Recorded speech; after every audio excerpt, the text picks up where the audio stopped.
Olá, vamos às análises das questões de Química do vestibular CEDERJ 2021.1. Questão número 49. As estações de tratamento de água são como verdadeiras fábricas de produção de água potável.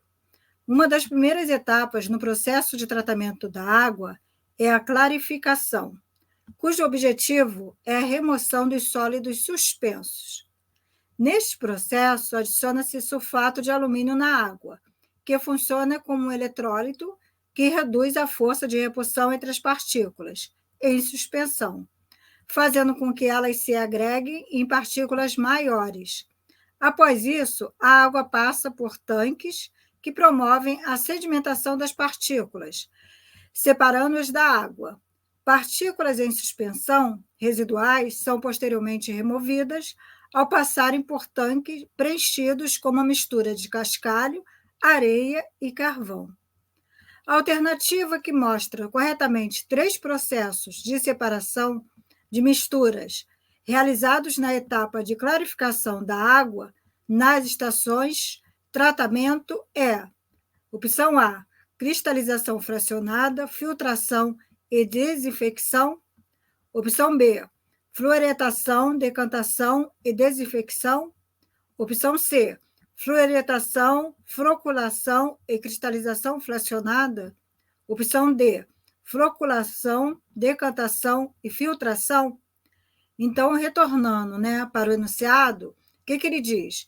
Que neste processo adiciona-se sulfato de alumínio na água, que funciona como um eletrólito que reduz a força de repulsão entre as partículas em suspensão, fazendo com que elas se agreguem em partículas maiores. Que tipo de tratamento é esse? Floculação. Então, a partir dessa parte do enunciado, chegamos à conclusão que a opção correta é a opção D. Tá? Cristalização fracionada não é, fluoretação envolve flúor, opção B e opção C.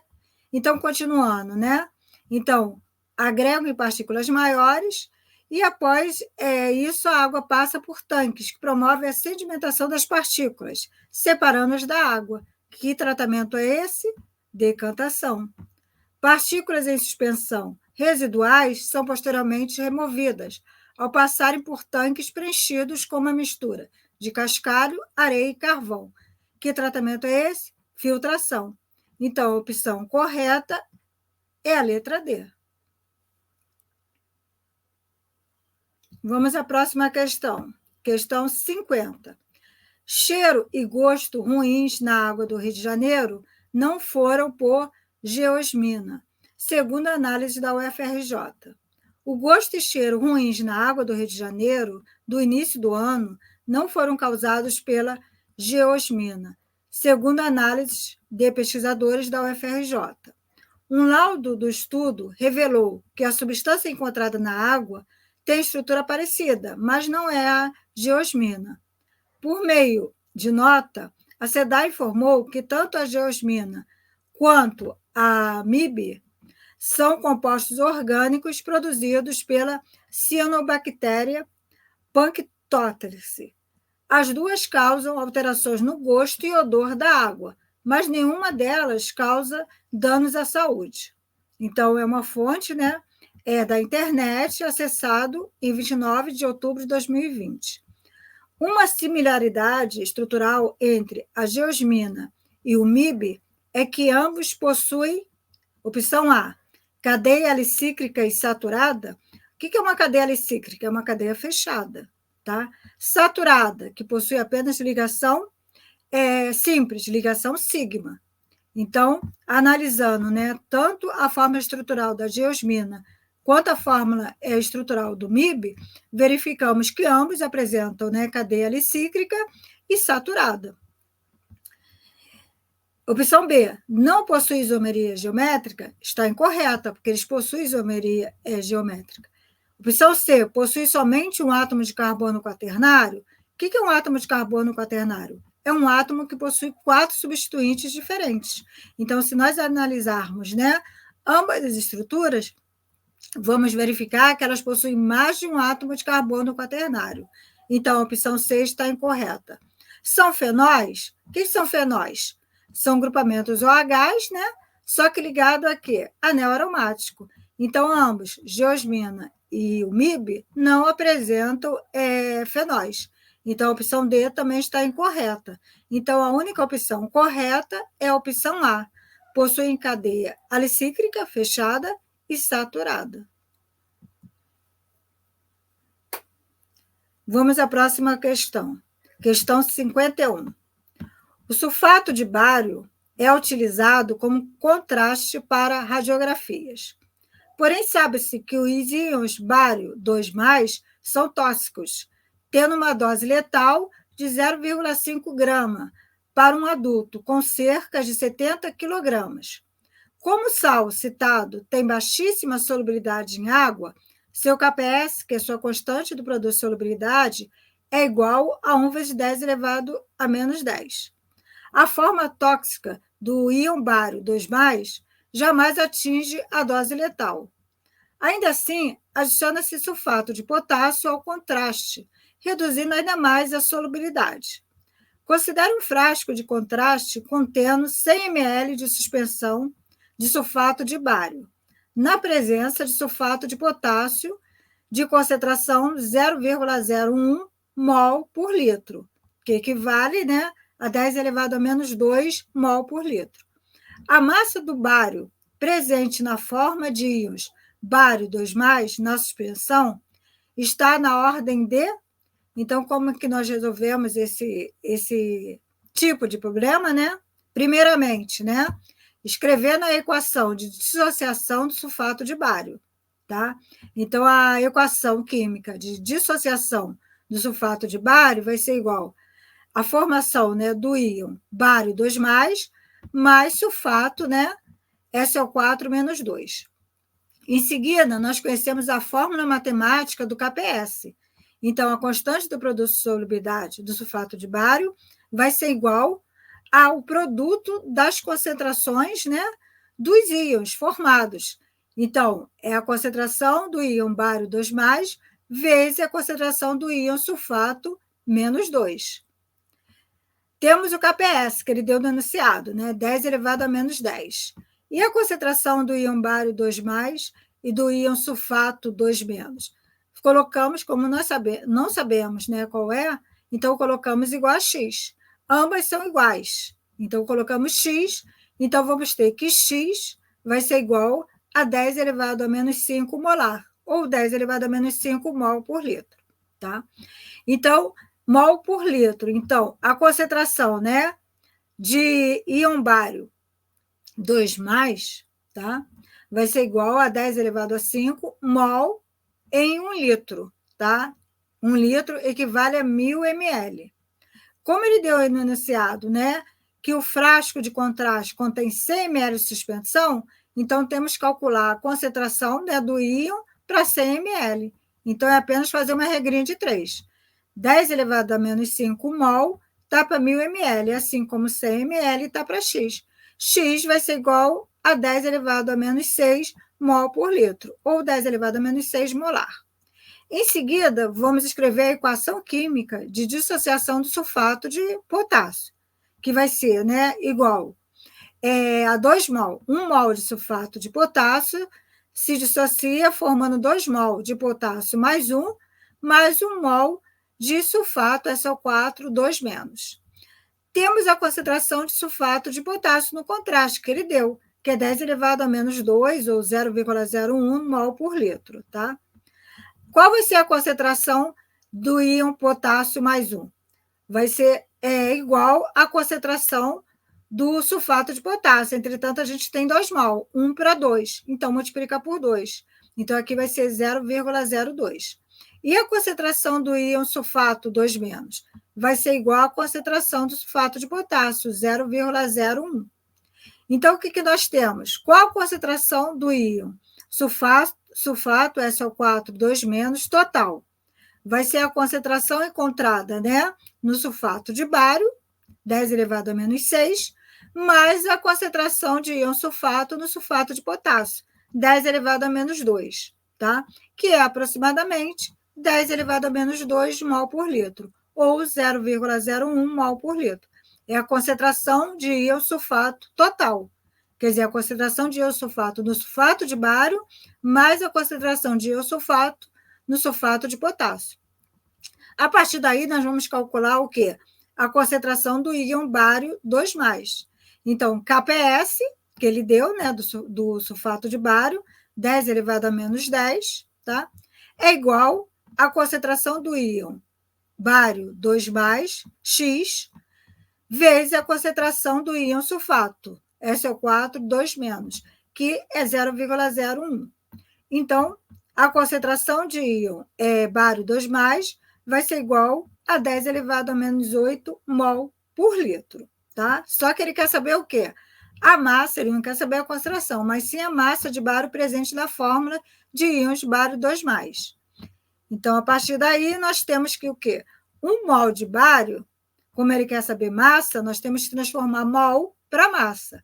Nós sabemos que 1 mol de bário vai ter quanto de massa? A massa atômica do bário, que está lá na tabela periódica, 137 gramas. Assim como 10 elevado a menos 8 mol, vai ter X.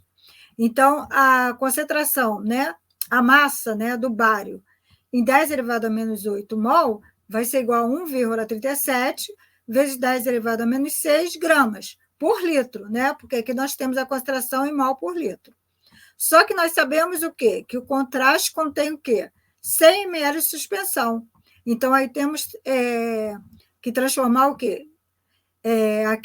Nós encontramos a massa em 1 litro de solução, de contraste, em 1.000 ml de contraste. Então, temos que encontrar agora em 100 ml. Então, 1,37 vezes 10 elevado a menos 6 gramas está para 1.000 ml. Assim, como 100 ml, qual vai ser a massa do íon bário? 1,37 vezes 10 elevado a menos 7 gramas de bário, que é aproximadamente, né, igual a 10 elevado a menos 7. Então, a opção correta é a letra B. Então, encontramos que em 100 ml, né, de contraste, de suspensão, nós temos quanto de bário? 1,37 vezes 10 elevado a menos 7, que é aproximadamente igual a 10 elevado a menos 7 gramas. É a massa de bário em 100 ml de contraste. Então, a única opção correta é a letra B. Vamos à próxima questão? Questão 52. Um grupo de pesquisadoras testava o efeito inibitório de extratos de um produto natural sobre a atividade de certa enzima envolvida em uma doença. A equipe preparou 5 extratos com mesmas quantidades do produto e condições de extração, alterando apenas o solvente. Então, no extrato 1, nós temos como solvente o hexano. No extrato 2, etanoato de etila, um hidrocarboneto e aqui um éster. No extrato 3, a água. No extrato 4, solução aquosa de HCl, ácido clorídrico, 5%. No extrato 5, solução aquosa de uma base, de hidróxido de sódio, uma base forte, 5%. Em seguida, foi feito o ensaio de inibição enzimática, a 0,1 miligrama por mililitro de cada extrato, sendo obtido o gráfico ao lado. Aqui está o gráfico. Após novos estudos, as pesquisadoras notaram que o extrato 2, que contém como solvente, né, apresenta como solvente um éster, etanoato de etila, continha todas as moléculas detectadas nos outros extratos, com possível atividade inibitória. Suas estruturas são dadas a seguir. Sabendo dessas informações, a alternativa que indica o provável composto responsável pelo efeito inibitório da enzima, pelo efeito inibitório na enzima é. Aí temos aqui 4 estruturas, 4 fórmulas estruturais de compostos diferentes. Então, nós temos que o quê? Escolher qual dessas fórmulas aqui, qual desse composto vai apresentar esse efeito inibitório na enzima. E o que nós sabemos, para poder ter um efeito inibitório na enzima, tem que ter o quê? Uma isomeria, né? Então, uma isomeria, o quê? Trans aqui. tá? Nós temos três aqui, tá? Aqui você vai ter o quê? Você vai ter esse único composto aqui, que apresenta esses dois átomos de carbono, e eles têm estrutura trans, tá? Então, a opção correta é a opção C, tá? É o terceiro composto, é o único composto que apresenta efeito inibitório, tá? Então, a opção correta é a letra C.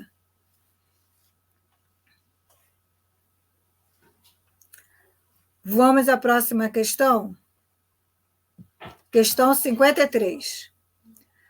Analise a tabela de potenciais padrão de redução a seguir. Então, nessa tabela, nós temos vários, né? Metais, alumínio, zinco, ferro, cobre e prata, em que ele apresenta as semi-reações de redução. E do outro lado, aqui no lado direito, nós temos os potenciais padrões de redução de cada uma semi-reação. Com base nessa tabela, a afirmativa correta em relação ao processo de corrosão de metais é... Então, vamos ler cada opção para escolher a alternativa correta, analisando cada opção. Opção A. Apesar do alumínio ser mais reativo à oxidação que o ferro, então, a primeira coisa é verificar na tabelinha o potencial de redução, né, do alumínio e do ferro. Quem tiver maior potencial de redução vai ter maior o quê? Tendência a se reduzir. É o cátodo. Quem tem o menor potencial de redução vai ter tendência a o quê? A se oxidar. É o anodo. Então, pelo potencial de padrão, né, de redução dessas semi-reações, o alumínio, né, apresenta um potencial padrão de redução de menos 1,66 e o ferro de menos 0,44. Quem apresenta o maior potencial padrão de redução? O ferro, tá? Que tem o potencial padrão de redução igual a menos 0,44. Então, nesse caso aqui, nesse conjunto, alumínio e ferro, o ferro é o cátodo, ele está se reduzindo, enquanto o alumínio, o anodo, está se oxidando. Então, o alumínio é mais reativo à oxidação, correto, do que o ferro. Sua corrosão é mais lenta devido ao fenômeno de passivação. Então, agora vamos analisar as outras opções. Opção B. Na famosa pilha de Daniel, de representação, né? Zinco se oxidando, metal zinco se oxidando, passando de zinco 0 a zinco mais 2. E o metal cobre se reduzindo, passando de cobre 2 mais a cobre 0. EDDP de menos 1,10 volts, ocorre corrosão no cátodo de zinco. Primeira coisa, onde ocorre corrosão, né? Numa pilha. Ocorre corrosão no metal que se oxida, porque ele que vai sofrer corrosão e vai perder massa. Então, o metal que se oxida, ele não é cátodo, começando por aí, ele é o anodo, tá? Vamos ver se é o zinco que vai se oxidar, tá? Como está aqui. Zinco se oxidando e cobre se reduzindo. Então, o potencial de redução do zinco, né? Menos 0,76. Potencial de redução do cobre, mais 0,34. Então, realmente, o cobre, ele está o quê? Se reduzindo, é o cátodo, enquanto o zinco está se oxidando, é o anodo, tá? Então, ocorre corrosão realmente no eletrodo de zinco, porque ele está se oxidando, mas ele é o anodo, não é o cátodo, tá? Então, a opção B está incorreta. Opção C. O aquecimento de objetos de prata escurecidos na presença de papel alumínio e bicarbonato de sódio recupera o brilho da prata, onde o alumínio se reduz e os íons pratas se oxidam. Então, vamos conferir aqui nos potenciais de redução. Alumínio, menos 1,66. Prata, mais 0,80. Então, a prata tem maior potencial de redução, ela está se reduzindo, enquanto o alumínio está se oxidando. O que ele fala aqui? Que o alumínio se reduz e a prata se oxida. Então, a opção C está incorreta. Opção D. Aço galvanizado é revestido por zinco, que, por ser menos reativo à oxidação do que o ferro, então vamos verificar aqui, zinco e ferro. Zinco, potencial de redução, menos 0,76. Ferro, potencial de redução, menos 0,44. Quem tem maior potencial de redução? O ferro. Então, o ferro vai se reduzir, enquanto o zinco vai se oxidar. O que ele diz aqui? Sendo o zinco menos reativo à oxidação do que o ferro. Não. Se o zinco se oxida, ele é mais reativo à oxidação do que o ferro. Ok? Porque o zinco aqui tem menor potencial de redução. Então, ele se oxida. Enquanto o ferro, que tem maior potencial de redução, vai se reduzir. Então, o zinco ele é mais reativo à oxidação do que o ferro. Então, a opção D está incorreta. Então, a única opção correta é a opção A. Apesar do alumínio ser mais reativo à oxidação do que o ferro, sua corrosão é mais lenta devido ao fenômeno de passivação. Letra A. Vamos à próxima questão? Questão 54. A queima completa de combustíveis que contém carbono em sua composição gera dióxido de carbono, CO2, um dos principais gases responsáveis pelo fenômeno do aquecimento global.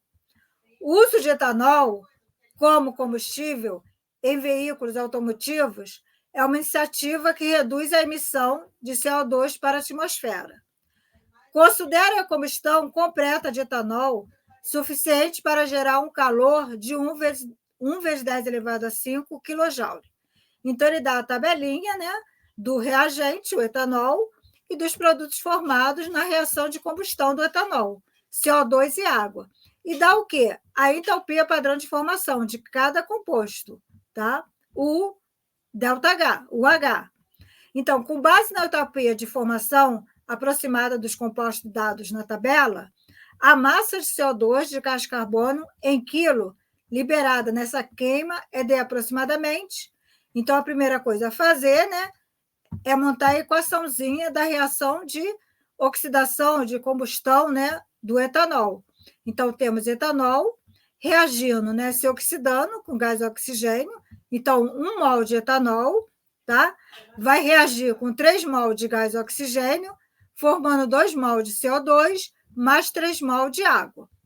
Temos a equação matemática, né, do ΔH da reação, que vai ser igual ao ΔH dos produtos. Então, seria o quê? O H de formação de CO2 mais o H de formação da água menos o ΔH dos reagentes, que é igual ao H de formação do etanol, uma vez que para substâncias puras simples, o H de formação é sempre igual a zero.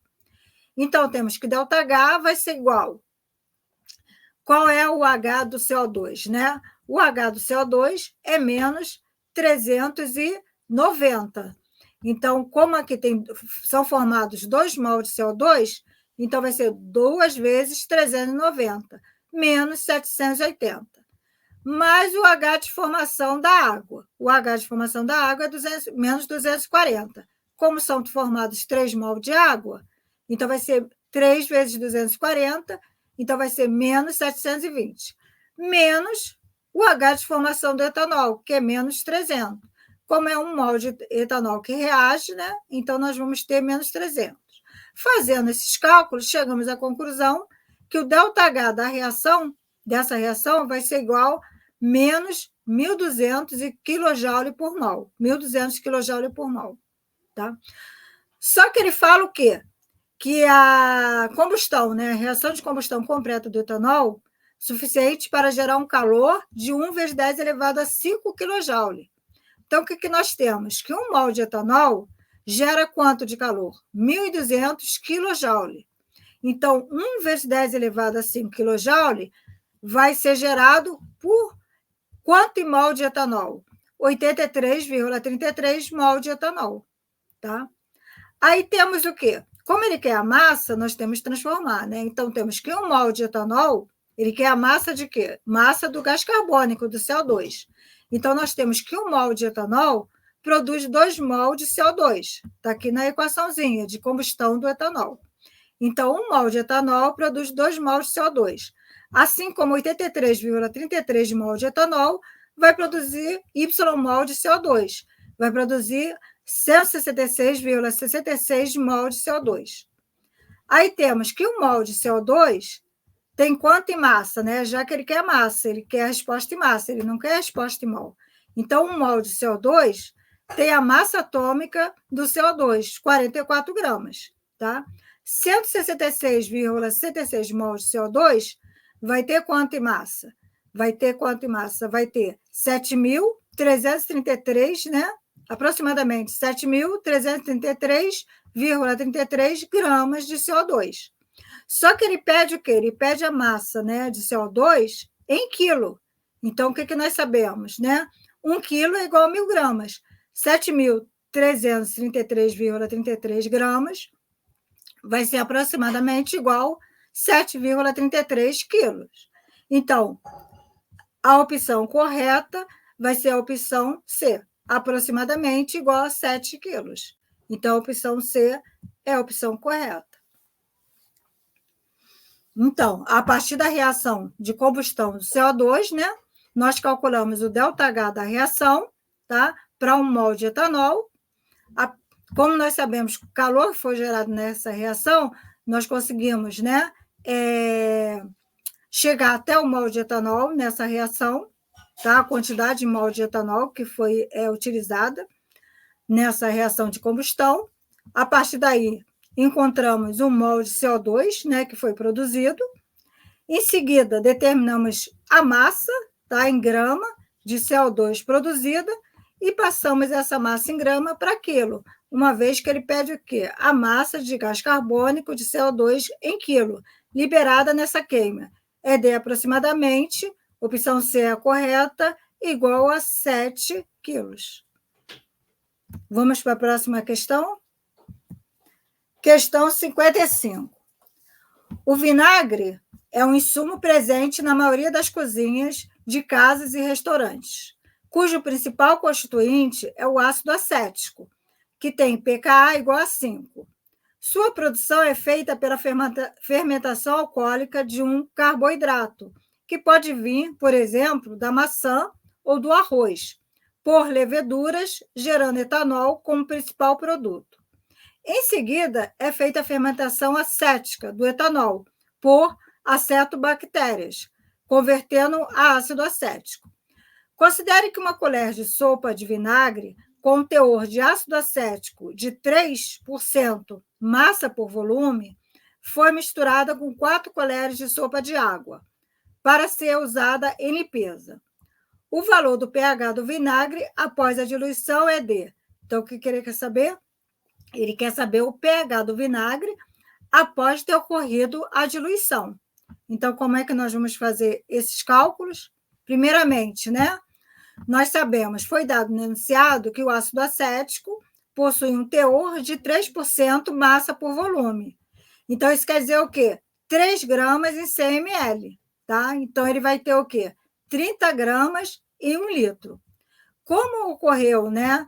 Ele pegou 1 colher de sopa de vinagre e foi misturado com 4 colheres de sopa de água, então a diluição foi 1 para 5, 1 para 4. E no final você tem 5, tá? 5 partes. Então você vai dividir esse teor por 5. Então nós temos o teor do ácido acético é de 30 gramas por litro. Dividindo em 5 partes, nós vamos ter o quê? 6 gramas por litro. Massa molar do ácido acético, né? Podemos determinar a partir das massas atômicas da tabela periódica. Então, chegamos que a massa molar do ácido acético é igual a 60,052 gramas por mol. Então, em 1 mol de ácido acético, nós temos essa massa. Em 6 gramas, nós vamos ter X mol. Então, o mol de ácido acético em 6 gramas vai ser 0,099 mol por litro. Em seguida, né, a partir da equação do ácido acético, de ionização do ácido acético, temos que o ácido acético vai formar acetato mais H+.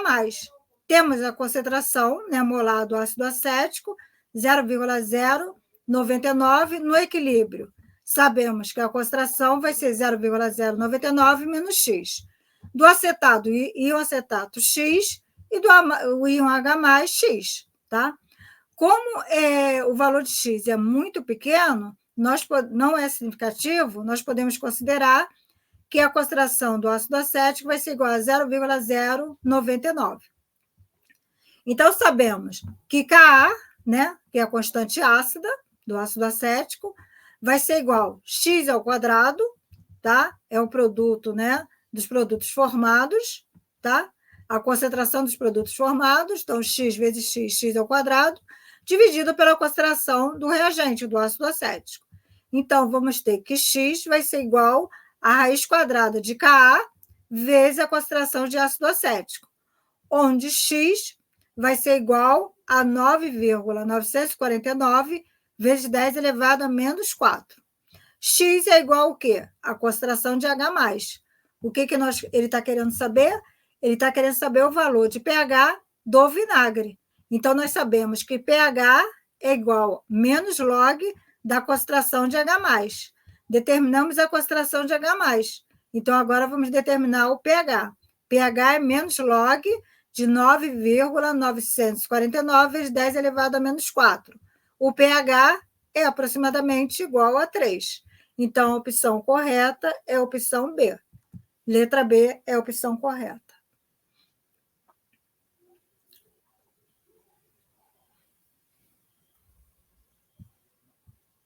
Vamos à próxima questão? Questão 56. A função orgânica dos ésteres é conhecida por sua aplicação como aditivos em alimentos, que conferem fragrâncias e sabores artificiais. A tabela ao lado, aqui é a tabela, indica alguns ésteres e suas respectivas fragrâncias ou sabores associados. Em um laboratório de química orgânica, foram feitas transformações com 2 destes ésteres. Então, A1, o éster relativo à fragrância de abacaxi, qual é? Abacaxi, hexanoato de etila. Hexanoato de etila. Aqui está a fórmula estrutural dele. Então, o éster relativo à fragrância de abacaxi foi hidrolisado em meio ácido. Então, quando você hidrolisa um éster em meio ácido, o que acontece? Você vai voltar aos reagentes iniciais, tá?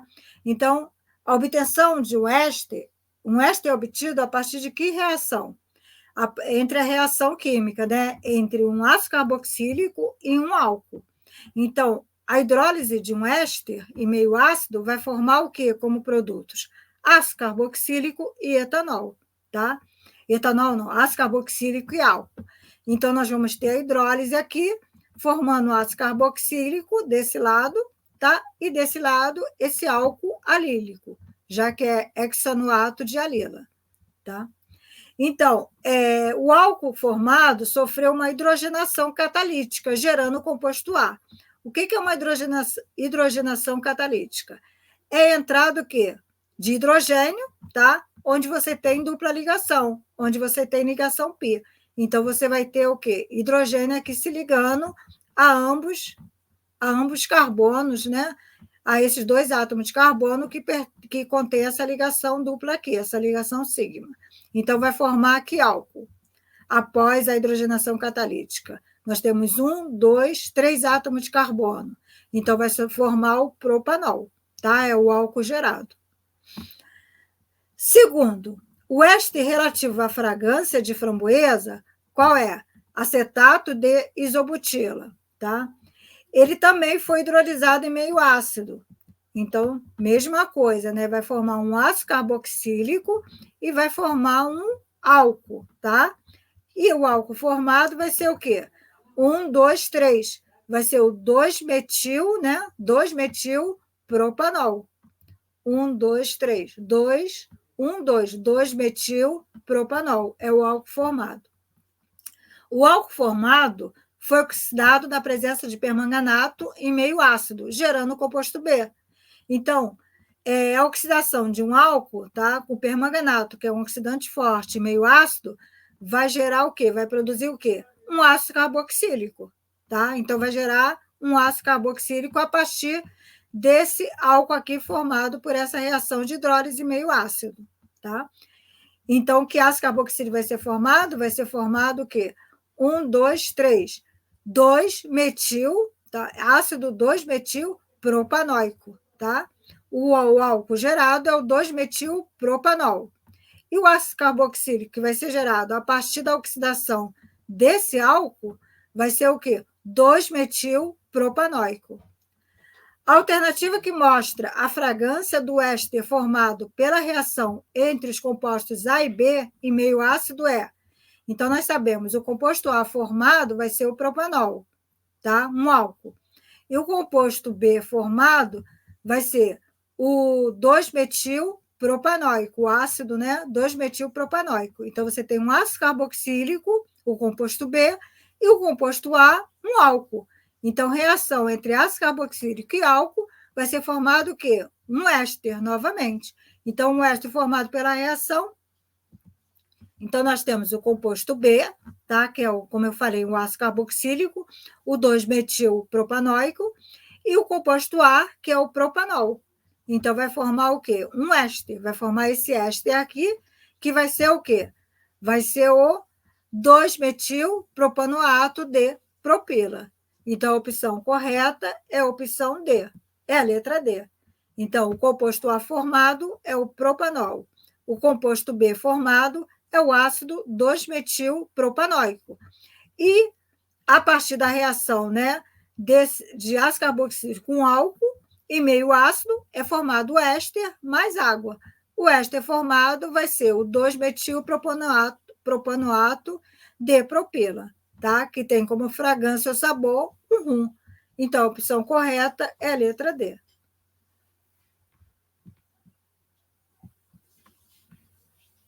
Gostaram?